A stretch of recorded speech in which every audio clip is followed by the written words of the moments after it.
Good evening, everybody. Hey.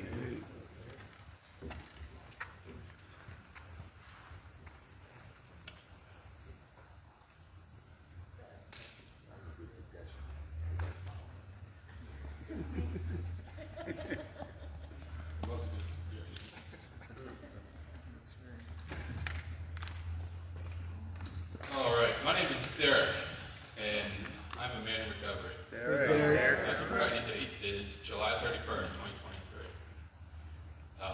It's an honor to be asked to be here. I'm not a public speaker at all. It's pretty much the thing I shy away from probably the most throughout my life. Just avoiding people. And in order to get me up here a year and a half, 2 years ago, I would have had to been wasted up here making a fool of myself. And that's the only way you would have drugged me up on the stage.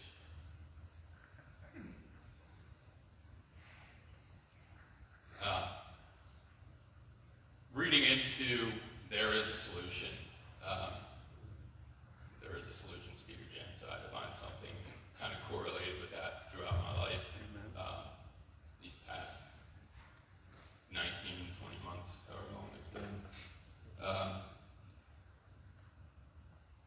I started reading into that, and I figured I'd kind of, there's so many different crazy stories that I've just created for myself throughout my drinking and alcoholism, and I figured I'd save you guys the extended version and try to keep it under 15 minutes, which I think that's good. Something that I heard early on was addiction's the only disease that will tell you that you're not sick, that you don't have an addiction. Meanwhile, it's killing you. Like, the entire time you're just going at it because it's telling you you don't have an issue. I had to come to terms with that, and that's a difficult one when something that you've used to kind of self-medicate, get yourself through life, is now something that you have to come to terms with is killing you. That wasn't easy for me, even though I was very clearly going to end up dead, which leads me to my experience with waking up in Christian hospital, MRI machine, because I wrecked my motorcycle drunk. That's rough. I had no clue what's going on. Fade back out, wake up in a hospital bed, and there's Newcastle police or whoever it was standing there with a warrant for a blood draw. Like, holy crap, what did I get myself into? Without that, because I consider that the greatest blessing today. Without that, I would have never sought help. I never would have. I would have been doing who knows what tonight, wasted out of my mind. So through that, I had legal issues. Checked myself into IOP at RCA, none other than out of selfish, just self-seeking behavior to try to keep myself out of jail. Which I didn't go to jail, ended up at Anderhill prison. So I guess didn't go to jail at work. I really enjoyed that, believe it or not. I enjoyed showing up to IOP, learning about like the psychological aspect behind addiction and alcoholism. And I'll never forget the first time I walked in, a guy, Derrick, that was running, he asked me, he's like, hey, what's your drug of choice? I'm like, I don't do drugs.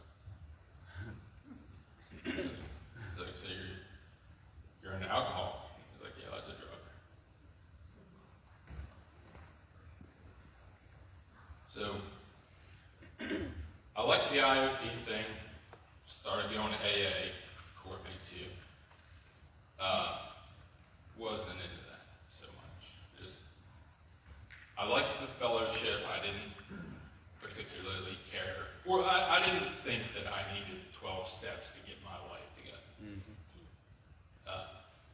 So that probably went on 9 months, just totally miserable. But I liked the fellowship. I thought I was making friends, which I did. I was making friends, but I wasn't doing what I needed to do to keep my life together. Till one night we had a speaker, and like the exact thing that keeps people coming back to meetings is that they get something out of it. And that night I finally, something clicked. He said something about, you're here, you keep coming back because you're just as sick as I am. And that, something clicked. That made sense in my head. I'm like, well, I do keep coming back. Like, why would I come here if I wasn't dealing with the same problem as everybody else? Because I had that imposter syndrome. I felt I was not good enough to be there, which followed me my whole life. I always felt like I wasn't good enough to be there. Or people they let me stick around, just almost out of sympathy. And today I know that's not the case. I know people actually enjoy my company, some people. So that night, I finally put my hand up and I'm like, man, let's do it. I need a sponsor. Boom, here's my sponsor. Joseph walks into my life. He's like, dude, I got you. Let's start working the steps. Get home tonight, start reading the doctor's opinion. So I did. Which I'd done before years ago. This was my second DUI. I didn't take the first one serious whatsoever. At 24, I think I was. And so I rolled right through that, had myself in the same position as before. And now I was ready to take it serious because of that lesson of desperation.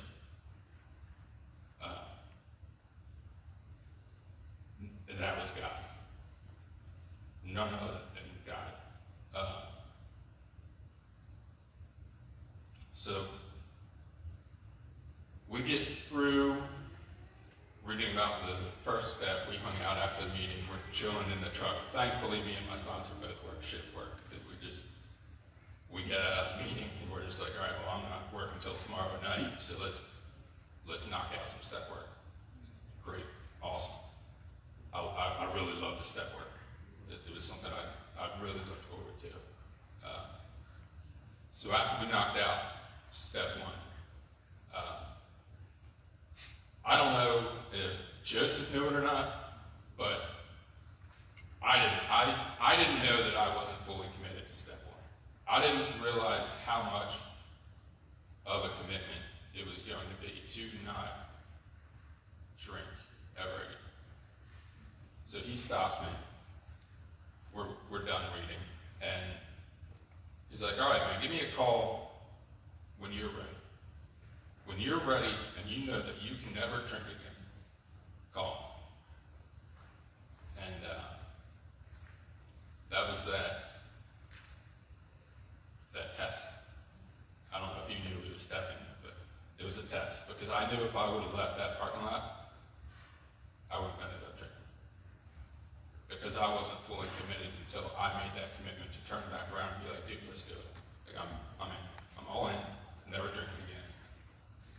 Let's keep working. So we did. None of the further work would have been possible without step 3, where I finally started to understand that my condition wasn't with alcohol, but with my own spiritual condition of trying to fill this void that it was God's void to fill, and I'm trying to stuff it full of whatever else I can get in there. And you're never going to do that. You're either going to wind up dead, or you're trying to keep on it over and over again until you find God. Which, thankfully, I'm here today to tell you I found God. All right.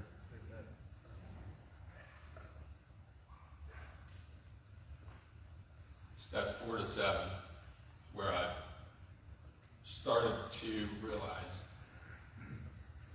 part of my character defects were not being able to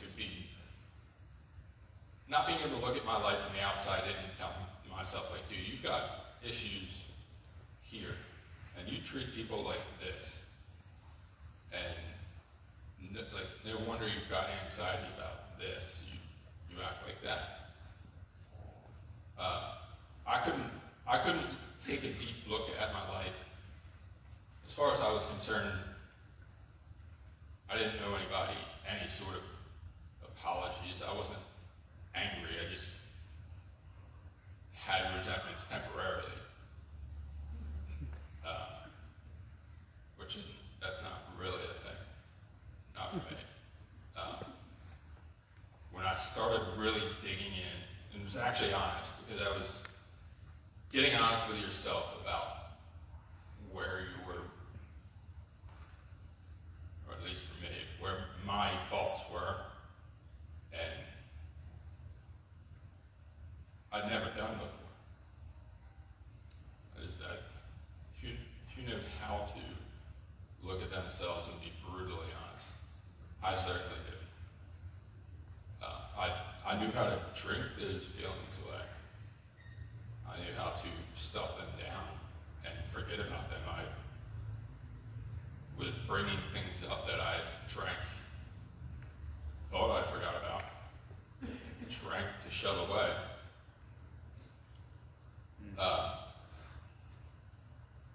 But that's where I really started to feel God work. It dropped those chains that I've been dragging around and just not letting go of. There's something powerful about God's will, not mine. You can't explain that to somebody. That, dude, you're gonna your life's gonna change. I have no words to explain that to somebody other than do it. You've got to do it to understand.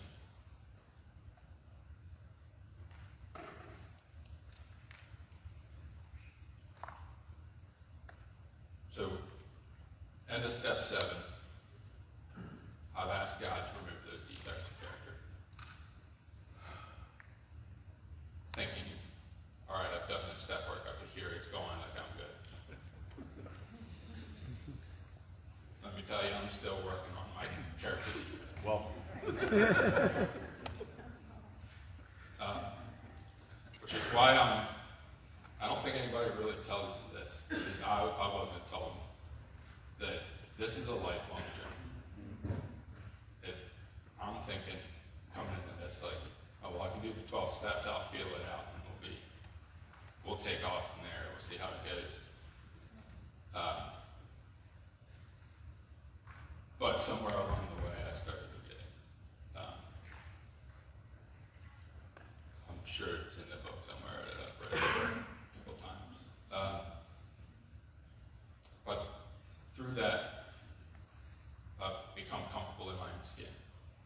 I'm not ashamed of who I am when I look in the mirror. I'm not perfect. I'm not a saint.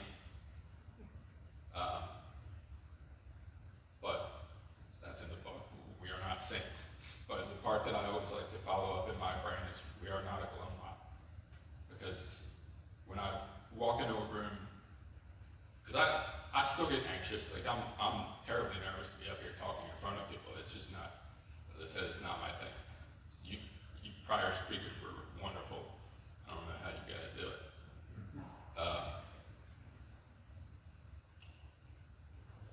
But being comfortable in my own skin started to give me hope. I started to gain some of that self-confidence back. And it's still something I work on. Diet, exercise, things that I do for myself. Just to simply be healthy, live longer, be there for my daughter, which is amazing. It brings me to hope. I put on here hope, the miracle of recovery.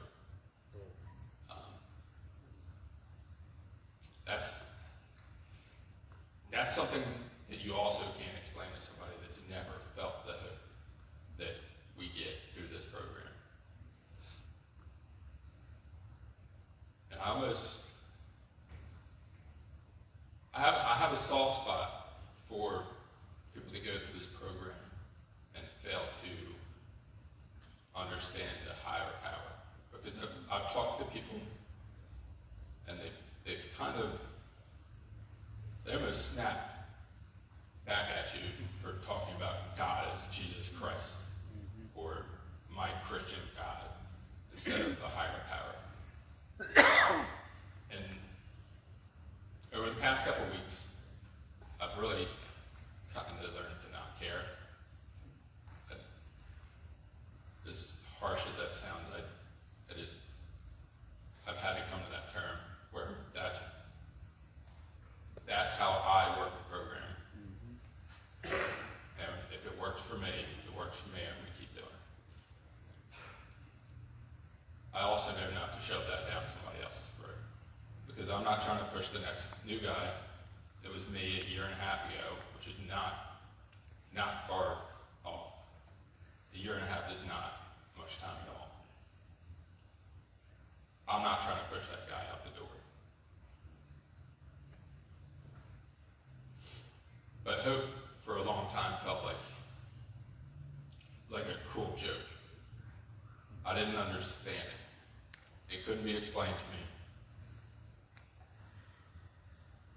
But today I'm able to stand here and tell you that it's real. If you're new here, it's real. If you're going through the early stages of recovery, you get that with this program. Hope for me looks like this. It's my daughter's laughter. Come on.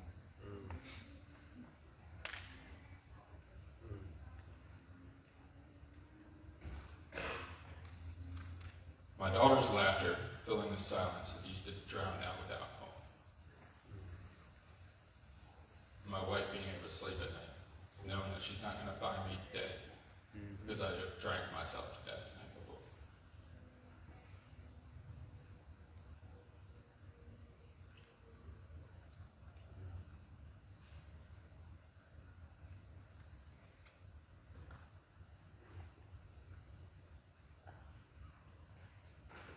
I didn't just gain a sober life through this program.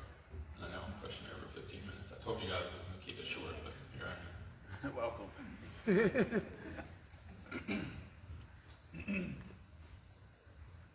The miracle isn't that I stopped drinking, it's that I started living. Something that I really did not understand at all when Joseph told me the first time I met him was like, this is not a quick drinking book. He's like, I'm going to take you through it, and you might understand that. But this is not a quick drinking book, it's a start living book. It's a start living program. And I'll conclude with this. The solution isn't in a bottle or a pill, or the person, or the flesh. It's in this program, the 12 steps, and above all, God. Or a higher power and understanding. So yes, there is a solution, and that solution is hope in action. One day, one step, one breath at a time.